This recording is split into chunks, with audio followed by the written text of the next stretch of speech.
le cri de minuit. Nous sommes dans Matthieu chapitre 24. Donc je salue en même temps les frères et sœurs qui sont chez eux, qui nous suivent ce soir. Matthieu 24, nous lisons à partir du verset 45. On peut même commencer à partir du verset 36. Voilà. Matthieu 24, à partir du verset 36. Pour ce qui est du jour et de l'heure, personne ne le sait, ni les anges des cieux, mais mon Père seul. Mais comme il en était au jour de Noé, il en sera de même à l'avènement du Fils de l'homme. Car, comme dans les jours avant le déluge, les hommes mangeaient et buvaient, se mariaient et donnaient en mariage, jusqu'au jour où Noé entra dans l'arche. Et ils ne comprirent pas que le déluge viendrait jusqu'à ce qu'il vienne et les emporte tous. Il en sera de même à l'avènement du Fils de l'homme. Alors, de deux hommes qui seront dans un champ, l'un sera pris et l'autre laissé.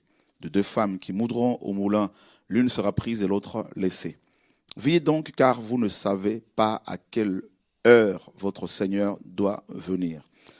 Mais sachez ceci, que si un père de famille savait à quelle veille de la nuit le voleur doit venir, il veillerait et ne laisserait pas percer sa maison. C'est pourquoi vous aussi tenez-vous prêts, car le Fils de l'homme viendra à l'heure où vous n'y penserez pas. Quel est donc l'esclave fidèle et prudent que son maître a établi sur tous ses serviteurs pour leur donner la nourriture au temps opportun, convenable? Béni est cet esclave que son maître, en arrivant, trouvera agir de cette manière. Je vous le dis en vérité, il l'établira sur tous ses biens. Mais si c'est un méchant esclave qui se dit en son cœur, mon maître tarde à venir, et s'il se met à battre ses compagnons de service, s'il mange et boit avec les ivrognes, le maître de cet esclave viendra le jour où il ne s'y attend pas et à l'heure qu'il ne connaît pas. Et il le séparera et le mettra au rang des hypocrites, là où il y aura des pleurs et des grincements de dents. Gloire à Dieu.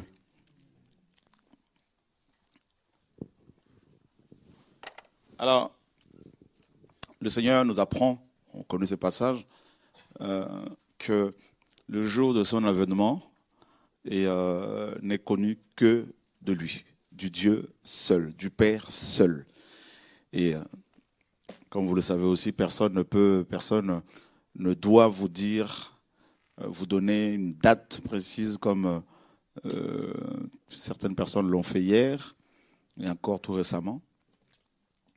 Voilà, donc personne ne connaît le jour exact, mais simplement nous avons des indices qui nous confirment que le Seigneur, notamment actuellement, que le Seigneur est en train vraiment de revenir. Mais ce qui nous intéresse ici, c'est plutôt le verset 45. Il dit, il parle des esclaves qu'il a établis. Quel est donc l'esclave fidèle et prudent? Doulos. Esclave. Et donc le Seigneur nous apprend qu'il a des esclaves, qu'il a établis sur ces gens. Et tout au long de cet enseignement, de cette semaine, comme je vous l'ai dit, nous allons parler bien sûr du chant de minuit. Et ça, c'est le thème principal, le chant de minuit. Donc, on parlera aussi du chant du coq. Et puis, il y aura des sous-thèmes. Comme là, ce soir, peut-être on va parler aussi des esclaves. Voilà. Et nous savons tous que c'est un esclave. Et puis, on nous dit que cet esclave doit être fidèle.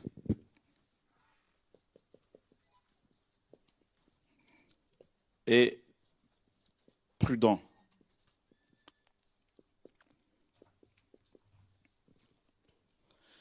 Et fidèle ou encore sûr.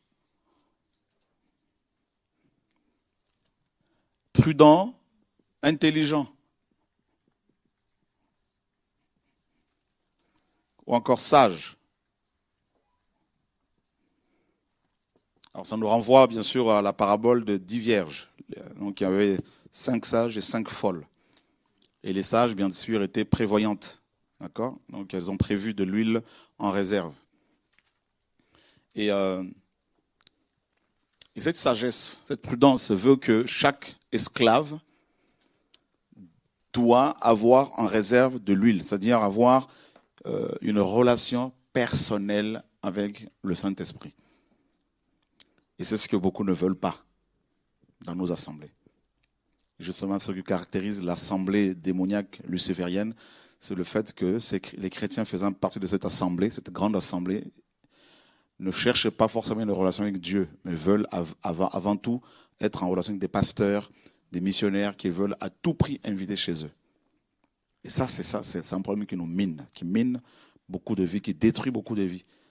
Donc, les esclaves du Seigneur qu'il a établis sont ces hommes et ces femmes qui ont une relation directe, personnelle avec lui, avec le Maître. Et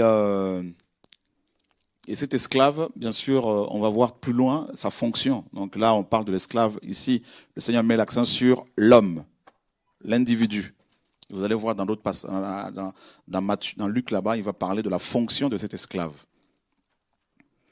Et donc ici, nous voyons d'abord l'homme, l'esclave, l'individu, et ensuite les qualités requises, ce que Dieu attend de cet esclave. Donc la fidélité, être fidèle et être sûr. Hein? Il y a des personnes qui ne sont pas sûres, des personnes sur qui on ne peut pas compter. Dieu veut des hommes et des femmes sûrs. Et, ou encore loyal.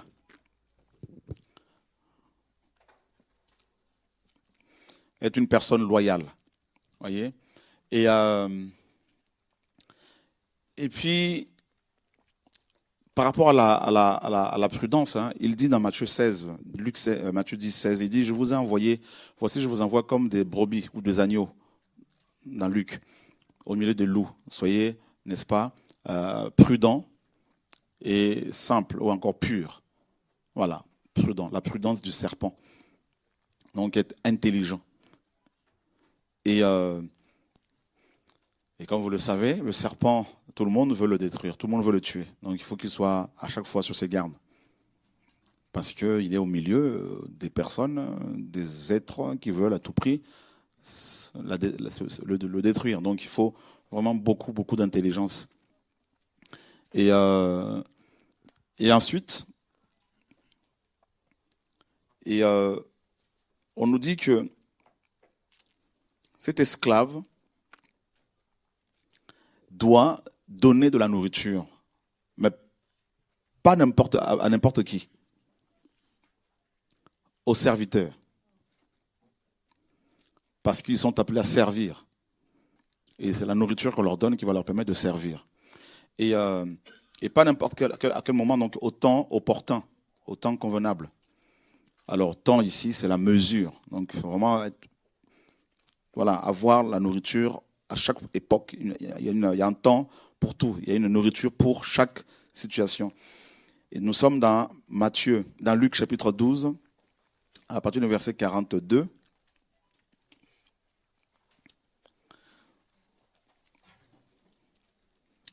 Et le Seigneur dit, quel est donc l'économe fidèle et prudent que le maître établira sur les domestiques de sa maison pour leur donner la nourriture au temps convenable? Donc ici, nous avons un autre détail que Matthieu ne relève pas. Et que dans Matthieu, le Seigneur parle de doulos, du grec doulos, traduit par esclave. Et ici, dans Luc, le Seigneur parle de, n'est-ce pas, économe. D'un économe ou encore gestionnaire. Intendant. Donc l'esclave, Matthieu parle de l'homme. Et Luc met l'accent sur la fonction de cet esclave, c'est-à-dire l'intendance, la gestion. Parce qu'on peut être esclave sans avoir une fonction. Voilà. Alors que là, nous avons tous des fonctions en tant qu'esclaves du Seigneur. Et c'est important que chaque esclave du Seigneur connaisse bien sûr sa fonction dans le champ de Dieu. Et qu'est-ce que le Seigneur dit ici? D'abord, Pierre, dans 1 Pierre chapitre 4, verset 10, il dit, donc quelqu'un pourra le lire pour nous là rapidement, 1 Pierre chapitre 4, verset 10.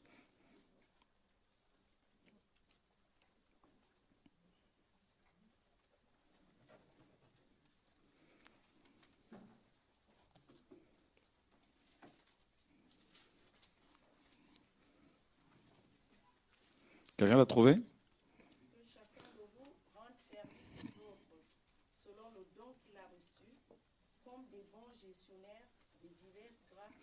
Que chacun de vous rende service aux autres comme des bons gestionnaires de Dieu, de diverses grâces que Dieu vous a accordées, tout simplement. Donc Pierre utilise le même mot grec ici que le Seigneur Jésus-Christ pour parler des gestionnaires, des économes, des intendants que nous sommes. Et donc comme des bons gestionnaires de Dieu, des bons économes, et que chacun de vous mette au service des autres les dons qu'il a reçus. Voilà, donc vous voyez bien que Pierre nous fait comprendre ici que c'est tous les chrétiens qui sont des gestionnaires, tous les chrétiens. Donc quand le Seigneur dit ici, dans Luc et dans Matthieu, quand il parle de l'esclave au singulier qu'il a établi sur ses gens pour leur donner la nourriture au temps convenable, il ne parle pas forcément d'un homme ou d'une personne seule, comme certaines sectes l'enseignent en disant que oui, c'est notre prophète seulement qui a reçu ce mandat pour nourrir tout le monde entier. Et ceux qui ne le suivent pas, ils ne pourront pas être sauvés. Non, Pierre utilise ce terme grec pour, n'est-ce pas, l'appliquer. Il applique à tous les chrétiens. Donc nous sommes tous des gestionnaires. Chacun a reçu quelque chose de la part du Seigneur et personne ne doit envier l'autre. Personne ne doit chercher à posséder ce que l'autre a reçu. Et c'est ce qui nous a causé des problèmes ici, c'est ça. C'est que tout le monde veut faire ce que tu fais et ça cause il y a ce qui se passe dans les églises. Ça amène de la jalousie, la compétition et les histoires à chaque fois. Voilà. Donc, alors que si chacun connaissait sa place, parce que nous sommes dans un corps avec des fonctions bien définies, il n'y aurait pas d'histoire. Voilà, donc, alors un économe chez les Grecs et les Romains, les Hébreux notamment, c'est quelqu'un qui avait la charge, qui s'occupait des biens de son maître. Donc c'était quelqu'un qui était sûr, qui était fidèle, qui était loyal, et à qui son maître avait confié la gestion de tous ses biens.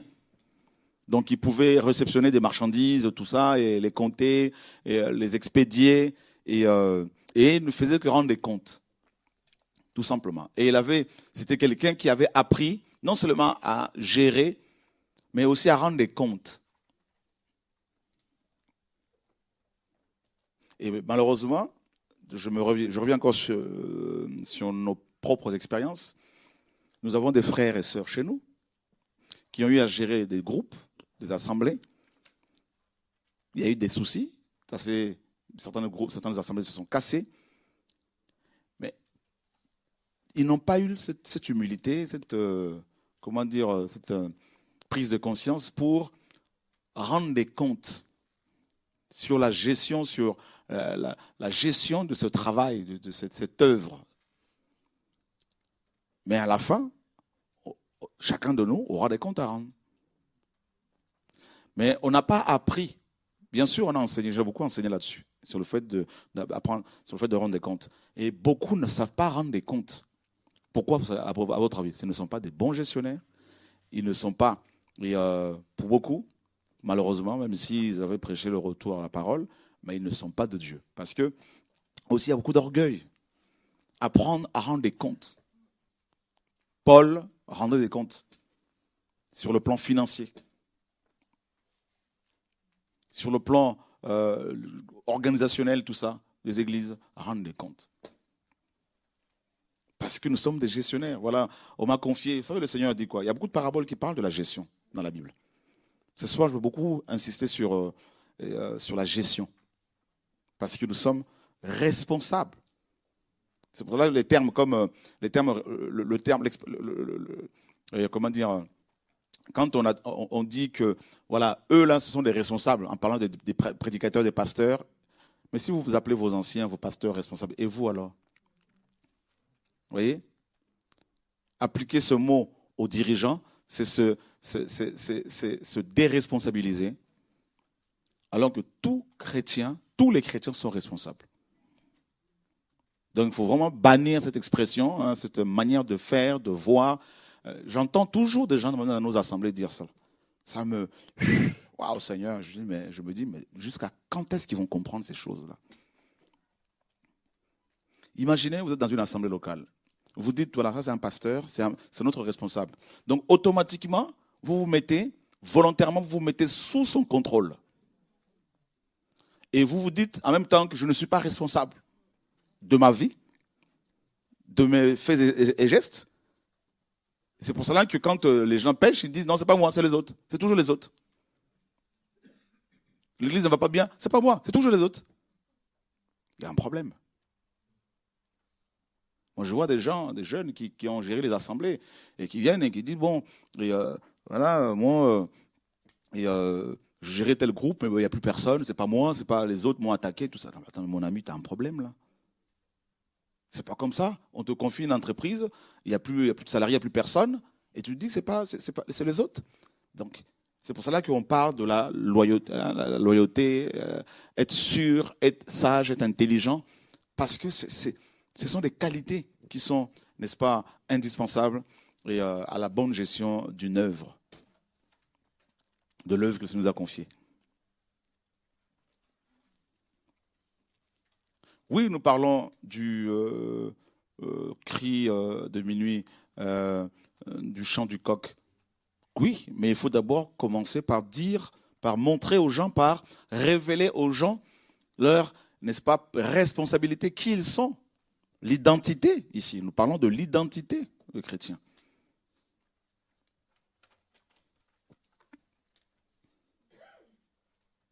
Si vous ne savez pas que vous êtes des gestionnaires, comment voulez-vous vous préparer pour le jour où vous allez rendre des comptes au Seigneur?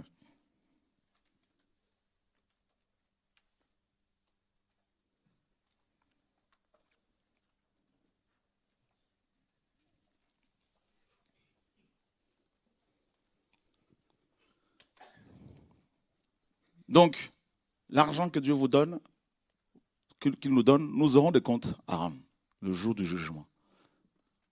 Oui, les enfants, pareil. De la naissance à leur mariage, de la naissance jusqu'au départ de vos maisons, pour qu'ils fondent leur foyer.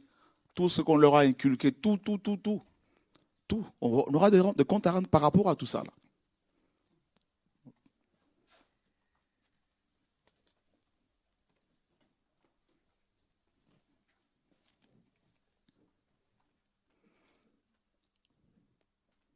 Tu as prophétisé, tu prophétises, tu auras des comptes à rendre par rapport à toutes tes prophéties. Vous voyez, nous sommes des gestionnaires, nous gérons des choses. Ta propre vie, comment tu la mènes, comment tu la gères, tout ça, là, tu auras des comptes à rendre. Tout.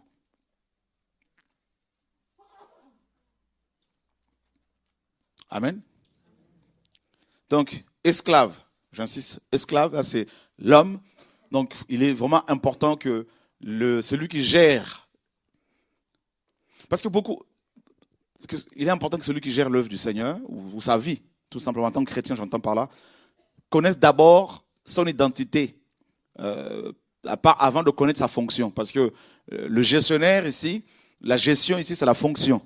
Hein, l'économe, ici, c'est la fonction. Mais un économe qui ne sait pas qu'il est esclave, il va finir par croire que c'est lui le patron.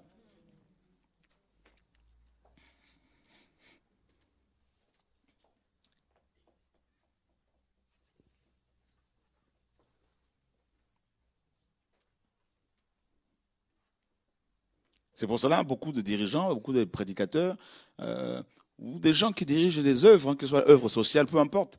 Quand le maître du chant leur dit arrêtez, passez à autre chose, ils ne veulent pas parce que pour eux, c'est à eux. Ils ne comprennent plus. Ils ne savent pas qu'ils sont esclaves. Quand ils se convertissent, ils sont comme des enfants. Mais à un moment donné, quand ils ont une charge, une gestion, à un moment donné, ils oublient qu'ils sont esclaves. Ils oublient ça. Ils deviennent des patrons. Et c'est pour cela que vous avez des pasteurs à qui on porte des Bibles. Voilà. Des pasteurs qui veulent être nourris par les autres. On en a plein, même chez nous. À un moment donné, ils ne connaissent pas leurs limites. Ils ne savent pas qu'ils sont esclaves du Seigneur.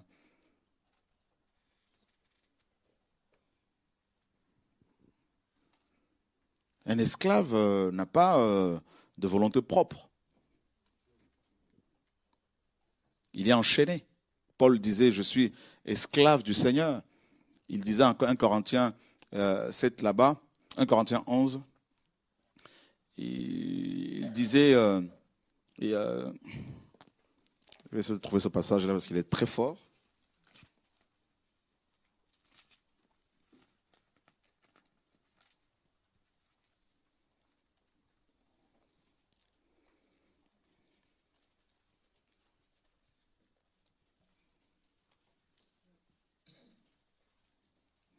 Seigneur, merci pour ta parole.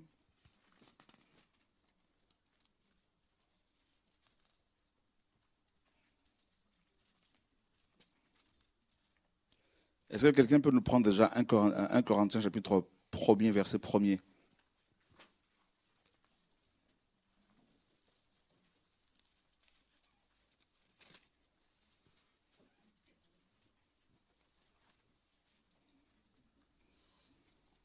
Paul, appelé par la volonté de Dieu Mhm. à être apôtre de Jésus-Christ et le frère Sosthène.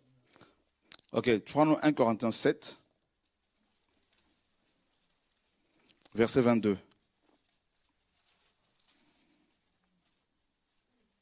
À 23. Car l'esclave qui a été appelé par notre Seigneur est un affranchi du Seigneur. Donc ici, il parle de l'esclave physique, hein, parce qu'à l'époque, il y avait des esclaves. Donc il parle d'un vrai esclave, donc qui avait un maître. Il dit que cet esclave-là, notamment Onésime qui était aussi esclave, il dit un esclave, un vrai esclave physique, et avant tout, s'il est chrétien, un affranchi du Seigneur. C'est-à-dire physiquement, il est esclave, mais spirituellement, il n'est plus esclave. On continue. De même, celui qui est appelé étant libre est un esclave de Christ. Ok. De même, celui qui a été appelé libre, c'est-à-dire qu'il n'est pas esclave physiquement, mais étant donné qu'il est appelé par le Seigneur, automatiquement, il devient l'esclave du Seigneur. Voilà. Donc, vous voyez, c'est quand même, il a joué ce jeu de mots-là, c'est quand même assez fort. Et Paul, s'il a réussi sa mission, Pierre, Jacques et Jean, parce que jusqu'à leur mort, ils se considéraient toujours comme esclaves du Seigneur. C'est-à-dire, quel que soit le succès qu'ils pouvaient avoir, quand le Seigneur leur disait arrêtez de prêcher, passez à autre chose, ils le faisaient. Quand le Seigneur disait à Paul, notamment dans Acte 20, 19-20 là-bas, appelle les anciens d'Éphèse et dis-leur que bon, ben voilà, ils ne te verront plus. En gros, Paul a obéi. À un moment donné, comme je dis, quand il y a du succès dans le ministère, dans l'œuvre que l'on fait, peu importe ce qu'on fait, quand Dieu commence à dire fais pas ça, beaucoup disent non, moi, c'est pas possible. Passe à autre chose, non, c'est pas possible. Donc ils ne sont plus esclaves, ils deviennent des maîtres.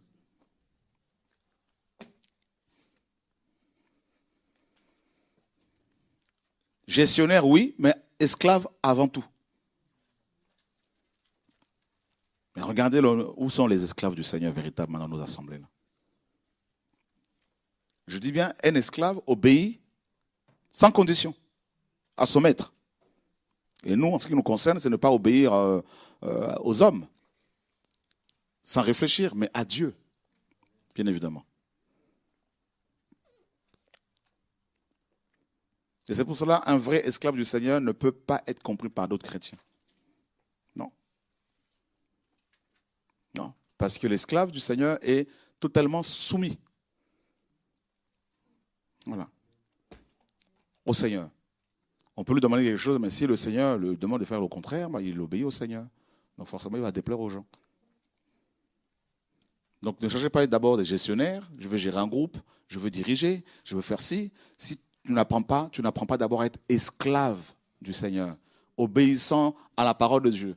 Beaucoup de gens, on leur dit, mais la Bible dit, ouais, mais bon, la Bible, tout ça, mais oui, mais moi, ma soeur, c'est écrit là. Tu veux diriger, mais tu ne te soumets pas d'abord à ton maître. Il y a un problème. D'accord? Donc c'est pour cela que dans Matthieu, le Seigneur parle de l'esclave qu'il a établi sur ces gens. Et dans Luc, on utilise un autre terme. Hein, ici, on dit c'est gestion. Voilà.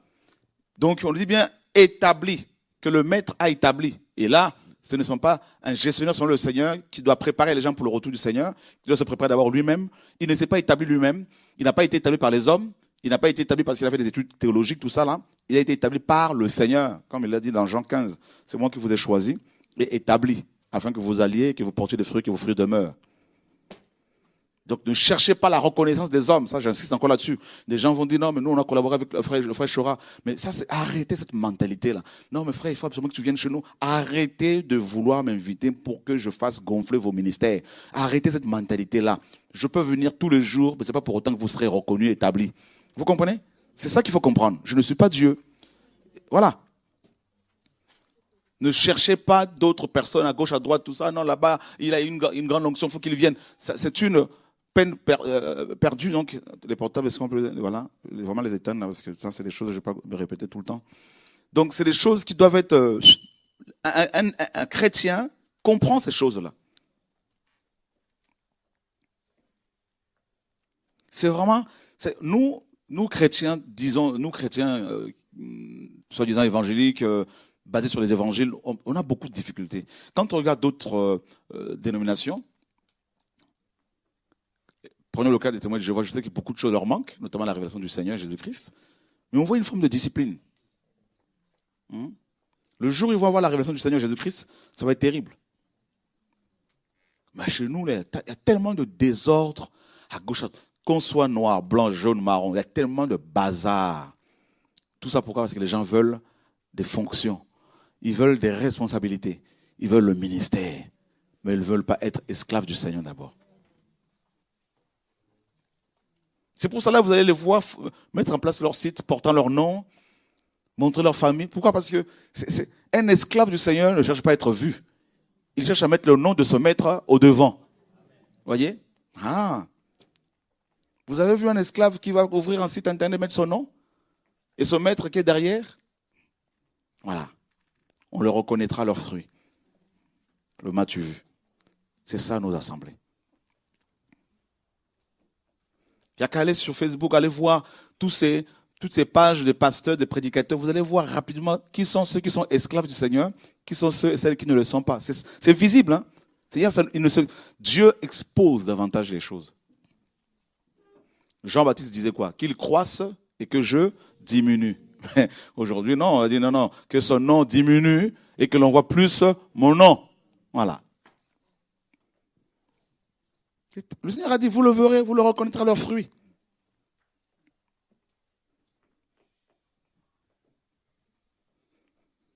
Alors comment voulez-vous que ces églises, ces chrétiens se préparent pour le retour du Mashiach? Comment voulez-vous que les chrétiens soient préparés? Ce n'est pas possible parce que beaucoup de chrétiens ne connaissent pas leur identité.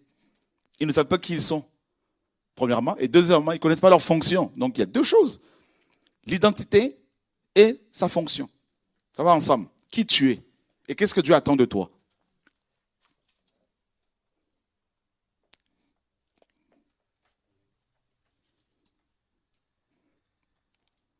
C'est pour cela, quand vous lisez les épîtres, à chaque fois les apôtres disaient, Paul, esclave du Seigneur Jésus-Christ. Pierre, esclave du Seigneur Jésus-Christ. Vous voyez?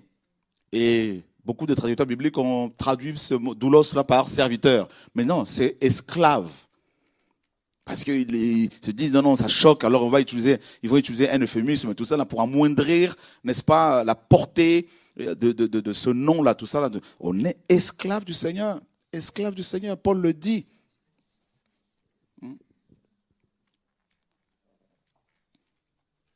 Donc, les rapports que nous avons, c'est les rapports d'esclaves et de maîtres. Donc, c'est l'esclave qui rend des comptes. Il a été établi pour gérer les choses, expédier la marchandise. Et le soir, il va aller devant ce maître et il va dire, voilà ce que tu m'as confié, je fais telle chose, telle chose. Allons voir dans Luc chapitre 16.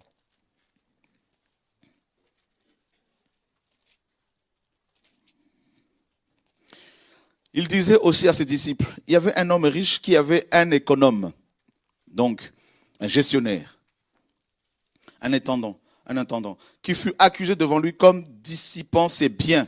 Voyez? Donc il avait la gestion des biens de son maître, cet économe, et il avait oublié qu'il était un esclave. Il se comportait comme un patron. Et il a dissipé les biens de son maître. Voyez?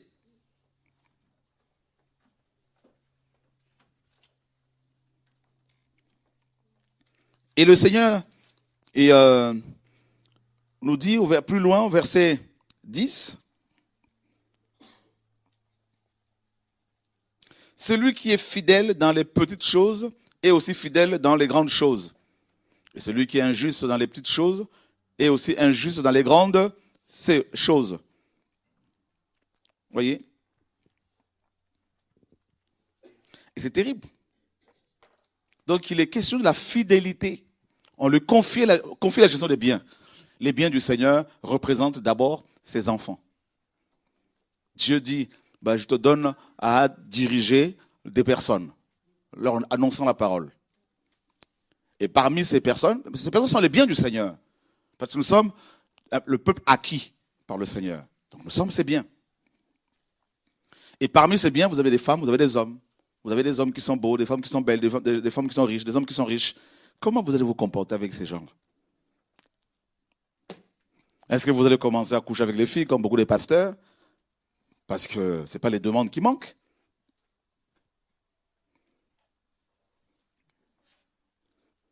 Est-ce que vous allez commencer à prendre l'argent des gens?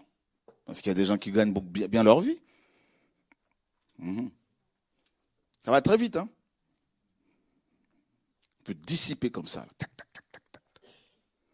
Et l'argent que le Seigneur vous donne pour son œuvre, comment vous allez pouvoir le gérer? Quand les gens entendent que nous avons 160 et quelques mille euros aujourd'hui par rapport à l'achat ici, là, beaucoup se disent, certainement, lui, il doit avoir plus que ça. Alors, parfois, le frère David, il rigole, il dit, mais s'il savait. Vous voyez? Comment tu peux... C'est pour beaucoup, mais comment il ne peut pas prendre ne serait-ce que 20 000 pour... vous voyez? C'est l'argent du Seigneur.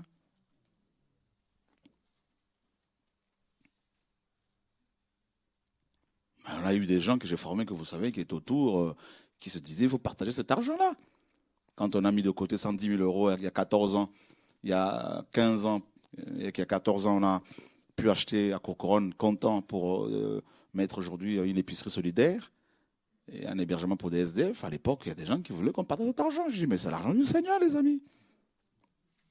Déjà, il y a 15 ans, il y avait cette pression-là, il faut partager. Je dis, non, vous n'aurez pas cet argent. Et ensuite, quand on a eu plus de 470 000 euros pour acheter à côté les BJC, il y en a qui se sont parlé en se disant, l'argent était amené au pied des apôtres, il faut qu'on partage cet argent-là. Je leur ai dit, mais venez me le dire en face, vous allez voir comment je vais vous dénoncer. Vous voyez? Ça va très vite. Hein? Il fallait dilapider l'argent, partager, tout ça. Toi 30, toi 40, tout ça. Dans les communes, ça ne se passe pas comme ça, les amis. Voilà une des raisons pour lesquelles je suis attaqué comme ça. Ah oui. Je ne peux pas dire ouvertement c'est à cause de l'argent. C'est ça, dissiper. On dissipe, les gens dissipent l'argent du Seigneur, et les biens du Seigneur, son argent, le matériel, tout ça là. Et les bâtiments qu'il peut nous donner pour son bien, pour son travail, et toutes ces choses-là. Comme je disais, les hommes qui sont là, qui viennent, les gens viennent, il y en a qui ont des entreprises, qui gagnent très bien leur vie. Mais un esclave du Seigneur, un gestionnaire du Seigneur ne doit pas se dire, moi je vais commencer à dissiper maintenant les biens, appeler là-bas, tiens, donne-moi 3 000. Je sais que si j'appelle là, les gens, 5 000. Et des frères qui font du foot, j'appelle, ils peuvent me donner. Mais jamais je n'appelle pour dire, donnez-moi. Vérifiez. Parce que beaucoup pensent que certainement dans les coulisses, c'est faux. Je le dis devant tout le monde à chaque fois. Jamais je vais dire, tiens frère, envoie-moi 50 euros. Non, on n'agit pas comme ça. Un gestionnaire, il doit s'attendre au Seigneur. Vous voyez? C'est important ça. Et ça, la qualité là, c'est cette qualité, c'est être sûr, un homme sûr. Une femme sûre, sur qui Dieu peut compter.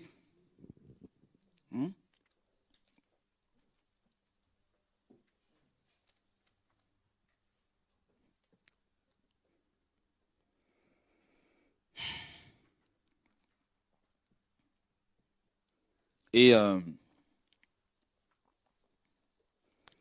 donc voilà, on a compris la première partie. Hein. Donc être esclave du Seigneur. Voilà. N'oubliez jamais là-dessus, hein, n'oubliez jamais, pardon, cet aspect de choses. Le fait que nous sommes des esclaves du Seigneur. On n'a pas à nous acclamer, on n'a pas à porter nos Bibles, on n'a pas à nous élever, on n'a pas. Nous sommes des esclaves. On n'a aucun mérite. On n'a pas à dire, oh non, mais je mérite telle chose. Non, rien. Tu es esclave. Tu exécutes l'ordre du Seigneur. Voilà. Et vous, donc, si vous avez fait tout ce qui vous a été ordonné, dites, nous sommes des serviteurs inutiles. Voilà. C'est simple. Voilà. C'est pour cela que je dis aux frères et sœurs, ne mettez pas un site internet au nom de Shuraku et tout. Non, arrêtez ça. Il n'y a pas, ça ne marchera pas. Voilà. Une page YouTube, regardez, j'ai pas de page Facebook avec mon nom, ça n'existera pas. Voilà. Si vous voyez ça, c'est que c'est pas moi qui l'a fait et je suis pas au courant. Voilà. Je suis pas dans les réseaux là, tout ça, photo, tout ça, mon nom, rien. Pourquoi? Esclave. Voilà. D'accord? Et la gestion. Dieu te donne à gérer quelque chose. Les gens viennent pour la détruire. Ben, je dis non, je suis désolé. C'est la gestion que Dieu m'a confié à gérer ça. Hein? Comme il m'a dit, tu vas mettre en place une télé. Et les gens viennent, ils veulent maintenant changer le message. Je dis, je suis désolé. Si vous n'êtes pas d'accord, ben, partez. Mais je ne vais pas changer le message parce que je gère ici. Ce que Dieu m'a donné à gérer, ce travail-là. Ben, vous voulez qu'on avance ensemble? Ben, il faut que... Je dis, c'est pas une église où on va dire il faut des anciens. C'est pas une église. Vous comprenez un peu ça? C'est ce que beaucoup de gens, ils comprennent pas.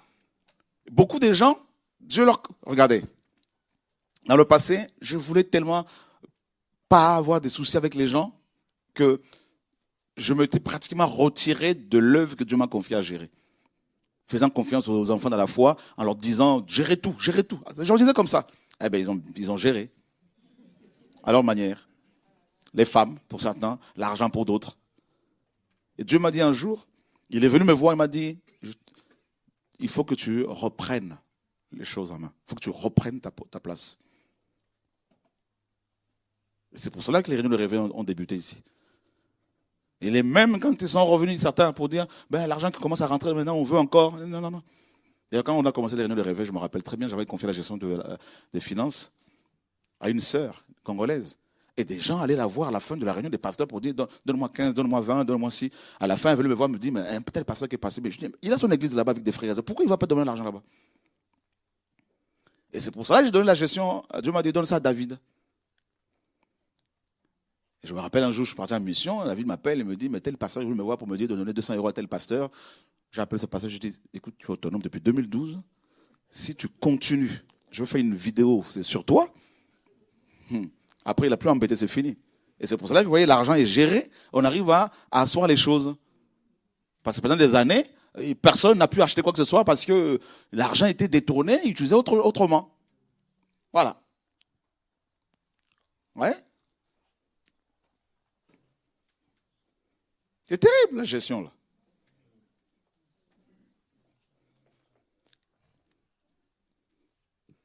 Tu as eu à diriger une assemblée. Combien de gens as-tu formé qui peuvent exhorter? La gestion là. Tu as eu, vous voyez la parabole des mines et des talents. Vous vous rappelez, non? Il y en a un qui a reçu 10, un autre 5, un autre 1. Ah ben, les deux premiers, ils ont fait quoi? Ils ont fructifié les dons, les talents. Ouais. C'est ça la gestion.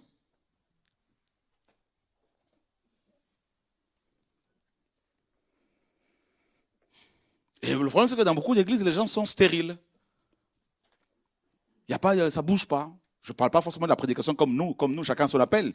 Mais qu'est-ce que toi tu fais pour le Seigneur depuis ta conversion? Pose-toi la question, qu'est-ce que j'ai fait?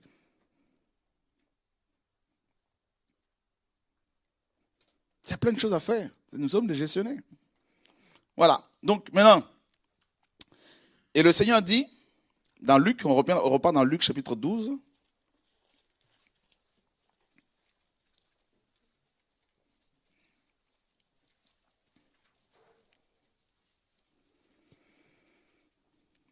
Béni est cet esclave, verset 43, que ce maître à son arrivée trouvera faisant ainsi.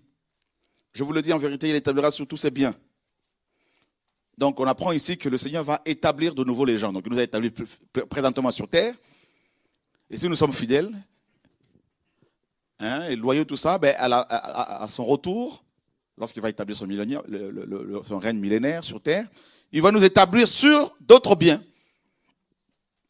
D'après la parabole des talents, il y en a qui vont avoir la gestion de 10 villes, d'autres 5. Voilà. Vous vous rendez compte? Donc, c'est-à-dire que tout ce que nous faisons actuellement, jusqu'à notre mort, tout ce que nous faisons pour le Seigneur, la gestion des choses du Seigneur dont nous avons la charge, n'est autre qu'un entraînement. C'est-à-dire Dieu nous entraîne pour la bonne gestion du royaume à venir.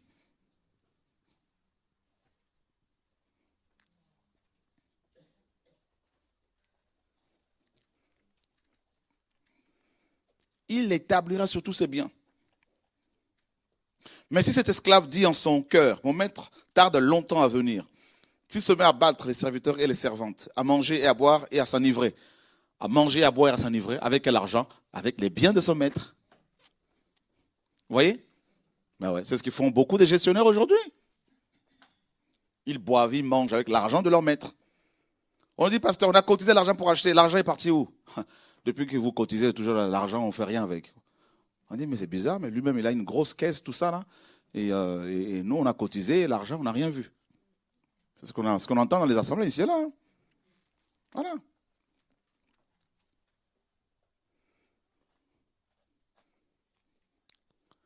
Comme des pasteurs qui récupèrent de la nourriture, tout ça gratos, et qui le revendent aux frères et sœurs dans les assemblées. Il y a beaucoup de choses. Même les païens nous enseignent. Ils donnent gratuitement beaucoup de choses. Seigneur, sauve-nous. Le maître de cet esclave-là viendra en un jour qu'il n'attend pas et à une heure qu'il ne sait pas.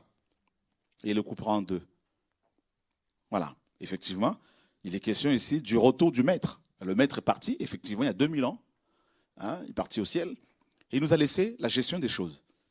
Les dons, les prophéties, visions, tout ça, tous ces dons, les biens matériels, l'argent, des hommes comme vous et moi. Donc, chacun, à son niveau, essaie de gérer quelque chose. Mais le maître nous dit qu'il va revenir. Voilà. Là, nous rentrons dans la deuxième partie de cette formation. Je pense que la deuxième partie, je vais la réserver plutôt pour demain. Hein, parce que là, il faut développer les différentes veilles bibliques. Donc, pour ne pas bâcler cet enseignement. Mais donc, je vais plutôt s'arrêter, comme c'est une introduction là, ce soir, là, vraiment sur notre identité en tant qu'esclave et notre fonction. Regardez, vous êtes dans une entreprise. Vous ne savez pas qui vous êtes dans cette entreprise et vous ne savez pas ce que vous devez faire dedans. Ah ouais, c'est chaud. Eh bien, c'est ce qui se passe avec beaucoup de chrétiens. Nous sommes embauchés par le Seigneur dans son entreprise, parce que c'est une entreprise, l'œuvre du Seigneur, c'est une entreprise, donc nous entreprenons quelque chose pour le Seigneur. Et beaucoup d'ouvriers, parce que nous sommes ouvriers, loués par le Seigneur. Et ils ne savent pas qui ils sont. Est-ce qu'ils doivent faire? Et comme ils ne savent pas qui ils sont, est-ce qu'ils doivent faire? Et qu'est-ce qu'ils font? Eh bien, ils s'attendent aux hommes. Ils courent après les hommes. Chaque jour, ils ont besoin d'aller embêter un prédicateur pour demander que demander. Prie pour moi, s'il te plaît. J'ai tel combat, j'ai tel souci. Mais jusqu'à quand? Jusqu'à quand les gens, n'est-ce pas, vont rester bébés? C'est ça le problème. C'est-à-dire, la grosse église d'aujourd'hui encourage les chrétiens à la dépendance vis-à-vis des hommes. Donne, donne, donne, donne, donne, donne, donne, donne, donne. Très peu de chrétiens, je vous dis même, viennent me voir pour dire, frère, on veut juste encourager, continue. Nous, on continue. Mais c'est toujours des doléances. Là, il y a un problème. 3 ans, 4 ans, 5 ans qu'on se connaît, c'est la même chose à la fin de la réunion. Ah, on a tel souci. Ah, on a tel problème. Je dis, mais ils n'ont rien compris. Honnêtement, ils n'ont rien compris. Vous vous rendez compte?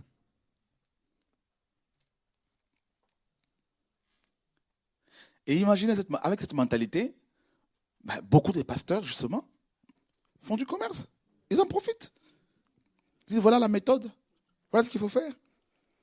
Et donc, du coup, toute une assemblée de 500, 400 personnes, 1000 personnes, est composée des gens qui ne sont plus esclaves du Seigneur, mais esclaves des hommes. 1 Corinthiens 7, 23.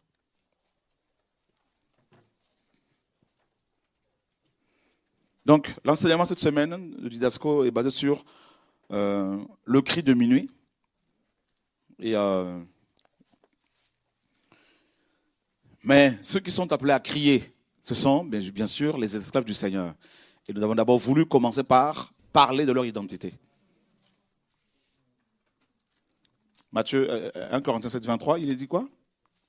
1 Corinthiens 7, 23. Frères, vous avez été rachetés vous avez été achetés à un grand prix. Ne devenez pas esclaves des hommes. Vous avez été achetés à un grand prix. Voilà. Ben oui, parce que nous sommes les esclaves du Seigneur. Mais maintenant, beaucoup ne veulent pas être esclaves du Seigneur, mais préfèrent être esclaves des hommes. Ils cherchent des maîtres. C'est ça notre problème. Voilà. Donc, gérons nos vies, et ensuite on verra comment on peut aider les autres. Voilà. D'accord? Des bons gestionnaires, c'est important. Donc c'est bon, que Dieu soit béni. Donc demain on parlera de veille, et puis la semaine on parlera sur les 10 vierges. Seigneur, merci pour ta parole. Donne-nous à comprendre qui nous sommes. Aide-nous à comprendre que nous sommes tes esclaves, Seigneur Yeshua, et nous sommes des gestionnaires des biens de ta maison. Et nous ne voulons pas, Seigneur, nous en servir pour faire n'importe quoi. Nous voulons rester fidèles. Nous voulons être fidèles. Nous voulons être des hommes et des femmes sûrs qui sachent faire ta volonté, Seigneur. Et si nous n'avons pas compris notre identité, Seigneur, si nous avons perdu du temps, certainement nous l'avons fait parce que nous sommes faillibles. Père, pardonne-nous. Aide-nous à comprendre, à saisir notre temps. Si une femme, un homme nous a fait perdre notre temps, Seigneur, nous te demandons pardon, Seigneur, et nous voulons vraiment nous rattraper. Seigneur, au nom de Yeshua, fais-nous comprendre que la priorité, ce n'est pas l'argent, Seigneur. Ce n'est pas le ministère, Seigneur, c'est vraiment toi. C'est notre salut. C'est ça la priorité, Seigneur, notre Dieu. Nous voulons, Seigneur, nous rappeler le jour de notre conversion où nous courions après le salut, Seigneur, mon Dieu, après le ciel. Et nous voulons nous focaliser sur le ciel, mon Dieu, Père, au nom de Yeshua, notre Seigneur et Sauveur. Apprends-nous à gérer notre temps chez nous, à la maison, Seigneur, mon Dieu, par rapport à la méditation de la parole, la prière, Seigneur, notre Dieu. Au nom de Jésus-Christ de Nazareth, notre Seigneur et Maître, Père, nous te prions, Dieu d'Abraham. Amen. Gloire à Dieu. Voilà, mes amis, je crois que Dieu nous a fait du bien. Merci pour votre présence. Alors, demain, ça va être un enseignement très intéressant sur les veilles. Je pense qu'il y a beaucoup de choses que nous allons apprendre. Voilà.